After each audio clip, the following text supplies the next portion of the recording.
வணக்கம். நம்ம பாபாவுடைய மிராக்கிள்ஸ் தான் பார்த்துட்ருக்கோம். அதில் இன்றைக்கி வந்து பார்த்திங்க அப்படின்னா, அவர் வந்து ஷீரடிக்கு வந்துட்டு எப்படி வந்தார் அப்படின்னா, அந்த குதிரையை வந்துட்டு தொலைச்சிட்டார்ல ஒருத்தர். அவர் அவர் அவருடைய சொந்தக்காரங்க மேரேஜுக்கு ஷீரடிக்கு போகும்பொழுது கூடவே வந்துட்டு பாபாவும் வந்துட்டு ஷீரடிக்கு வந்து போனார். ஓகேங்களா. ஆனால் வந்துட்டு அங்கேயே வந்து தங்கிட்டார். மற்றவங்களாம் வந்துட்டு அவங்க ஊருக்கு போயிட்டாங்க. ஆனால் பாபா வந்து போகவே இல்லை. அங்கேயே வந்து தங்கிட்டார். பாபா வந்து ஒரு ஒரு மகான் அப்படிங்கிறது எப்படி தெரியும், எப்படி வந்து தெரிஞ்சுதுன்னா,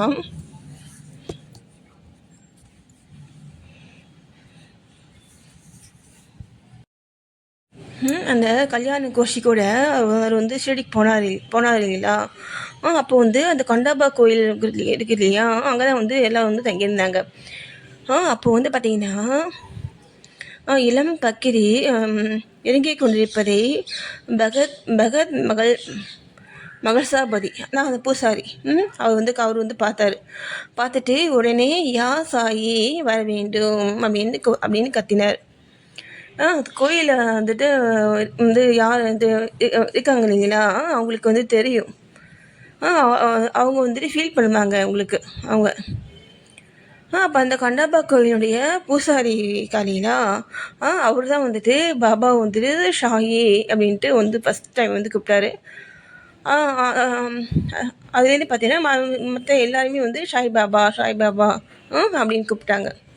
அவர் வந்து எதுவுமே வந்துட்டு யார்கிட்டையும் வந்துட்டு அதை அவர் வந்து கேட்டதே கிடையாது. சரிங்களா. அடுத்து பாருங்க,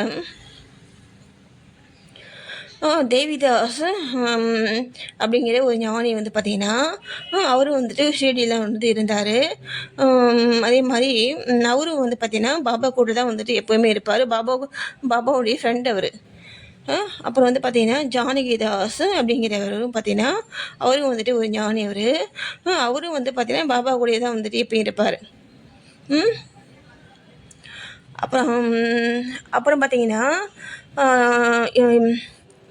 இல்லறத்தில் இருந்த வைசிய ஞானியான கங்காகீர் அவர் வந்துட்டு ஷீரடிக்கு வந்துட்டு வந்து போவார். அவர் வந்து பாபா வந்து பார்த்துட்டு ஃபஸ்ட் டைம் வந்து பார்த்துட்டு வந்துட்டு என்ன சொன்னார்னா, ஷீரடி வந்துட்டு ஆசீர்வதிக்கப்பட்டது, அது விலை மதிக்க முடியாத ஒரு வைரத்தை பெற்றிருக்கிறது அப்படின்ட்டு அவர் சொன்னார். ஓகேங்களா. அதே மாதிரி பார்த்தீங்கன்னா, ஏவலா மடத்தை சேர்ந்த ஆனந்த்ராவ் அப்படிங்கிறவரும் அவரும் வந்துட்டு ஒரு ஞானி தான். அவரும் வந்து பாபாவை வந்து பார்த்துட்டு இது இது உண்மையில் விலை மதிக்க முடியாத ரத்தினமாகும். பாருங்கள், எல்லாரும் வந்து பார்த்தீங்கன்னா வைரம் அப்படின்னது ரத்தினம் இந்த மாதிரிலாம் சொல்கிறாங்க பாருங்கள் பாபாவை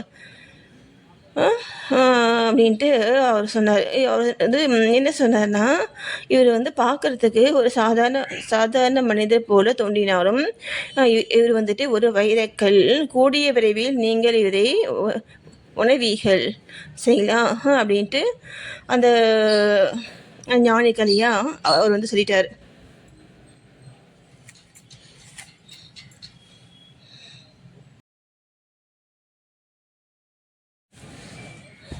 இதெல்லாம் பார்த்தீங்கன்னா பாபா வந்துட்டு இளைஞனாக வந்துட்டு இருக்கும் பொழுது சொல்லப்பட்டது சரிங்களா.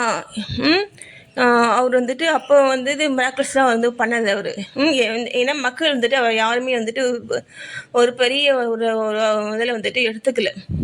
என்ன அப்பயே வந்து பார்த்திங்கன்னா சில ஞானிகள் என்ன அவர் வந்து கெஸ் பண்ணி இந்த ஷீரடி வந்துட்டு வந்து ஒரு புண்ணிய தலம், நீங்களாம் வந்து ரொம்ப புண்ணியம் பண்ணுவாங்க அப்படின்ட்டு சொல்லியிருக்காங்க. ஓகேங்களா.